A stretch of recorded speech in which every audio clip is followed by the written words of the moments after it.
കേരളത്തിലെ ഏറ്റവും ശ്രദ്ധേയമായ മത്സരം നടക്കുന്ന മണ്ഡലമാണ് തിരുവനന്തപുരം ജില്ലയിലെ നേമം. CPMലെ വി ശിവൻകുട്ടിയാണ് സിറ്റിംഗ് MLA. BJP CPM നേർക്കുനേർ പോരാട്ടം നടക്കുന്ന ഒരു മണ്ഡലം എന്നതാണ് നേമത്തിൻ്റെ പ്രത്യേകത. കോൺഗ്രസും ഇത്തവണ ശക്തമായ പോരിന് തന്നെ രംഗത്തുണ്ട്. BJP സ്ഥാനാർത്ഥി അവരുടെ സംസ്ഥാന പ്രസിഡന്റ് രാജീവ് ചന്ദ്രശേഖർ ആണെന്ന് ഏതാണ്ട് ഉറപ്പായി കഴിഞ്ഞു. LDF സ്ഥാനാർത്ഥി സാധ്യതകൾ പരിശോധിച്ചാൽ 2 പേരുകളാണ് CPM പരിഗണിക്കുന്നത്.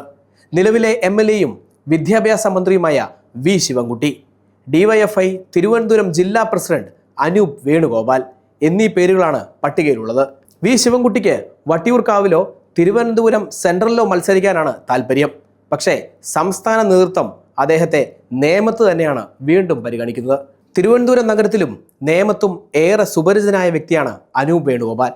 ജനകീയനായ യുവ സ്ഥാനാർത്ഥി എന്നാണ് അദ്ദേഹത്തെ പരിഗണിക്കാനുള്ള ഒരു കാരണമായി പാർട്ടി ഉയർത്തി കാണിക്കുന്നത്.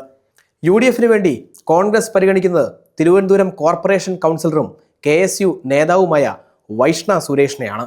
കോർപ്പറേഷൻ തിരഞ്ഞെടുപ്പിലൂടെ സംസ്ഥാന ശ്രദ്ധ നേടിയ വൈഷ്ണയ്ക്ക് ഒരു നല്ല മത്സരം കൊണ്ടുവരാൻ കഴിയുമെന്നും വിജയിച്ച് കയറാൻ കഴിയുമെന്നും UDF ക്യാമ്പ് വിലയിരുത്തുന്നു.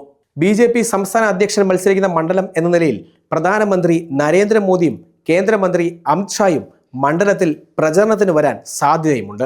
LDF UDF മുന്നണികൾക്കായി പിണറായി വിജയൻ, പ്രിയങ്ക ഗാന്ധി തുടങ്ങിയ നേതാക്കളും മണ്ഡലത്തിൽ പ്രചരണത്തിനെത്തുമെന്ന് ഏതാണ്ട് ഉറപ്പായി കഴിഞ്ഞു. കേരളം കാത്തിരിക്കുകയാണ് നേമത്തെ ഒരു വലിയ പോരാട്ടത്തിനായി.